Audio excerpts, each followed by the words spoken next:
Bismillah teman-teman dan yang saya cintai karena Allah Subhanahu wa taala. Pada sebuah foto ini terlihat seorang tentara Inggris yang pingsan ya. Dan saya cari juga di YouTube terdapat video. Di sini tertulis bahwasanya sejumlah prajurit Inggris pingsan di parade yang dipimpin oleh Pangeran William pada acara parade ulang tahun Raja Charles.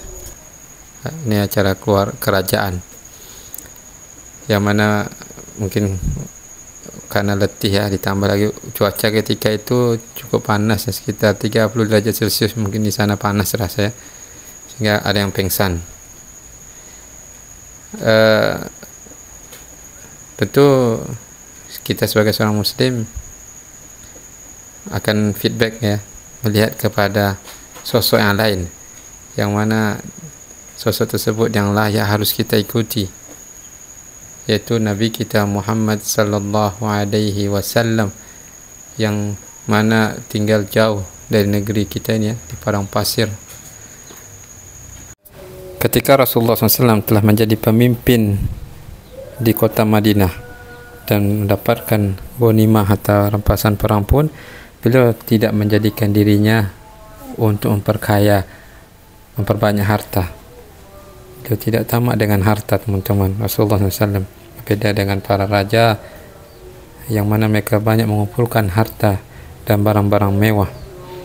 Rasulullah SAW adalah tauladan kita, harus kita ikuti.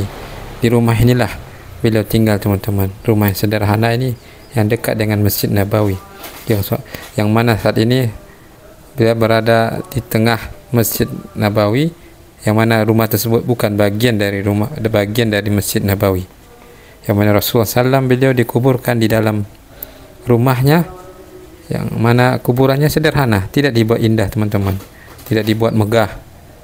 Kuburan seperti kubur yang ada di Baqi, rata, tinggi hanya tinggi hanya 1 jengkal lebih, dan tidak dihiasi dengan berbagai macam pernak-pernik. Dan inilah kuburan beliau.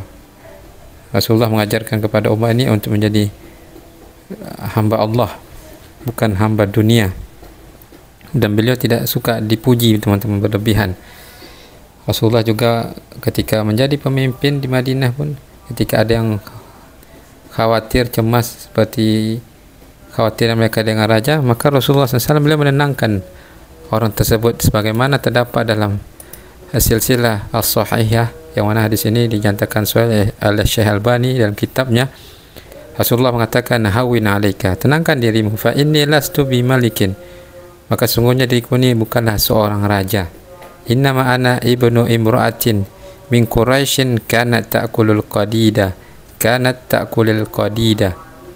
sesungguhnya aku hanyalah seorang anak perempuan dari Quraisy, yang mana wanita tersebut makanannya adalah daging kering, teman-teman.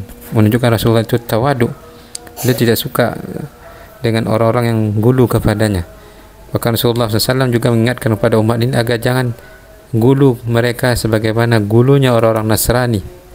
Nabi mengatakan dalam hadis sahih, la tatruni kama atratin nasara, innama ana abdun faqulu abdallahi wa rasulahu.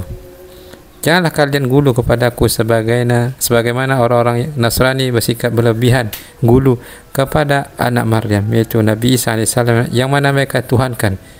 Rasulullah tidak ingin seperti itu.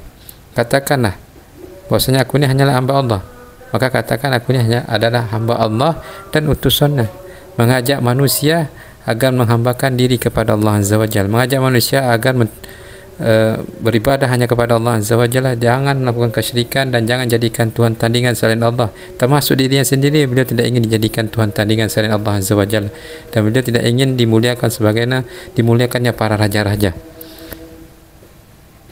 Makanya Rasulullah SAW beliau, Allah puji beliau dalam Al-Quran dalam surah Al-Qalam, wa innaka la'ala khuluqin 'adzim, wahai Muhammad, sesungguhnya dalam dirimu terdapat akhlak yang mulia.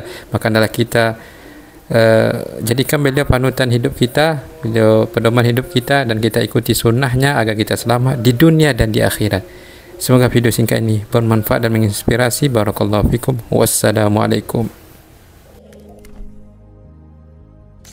sallallahu alaihi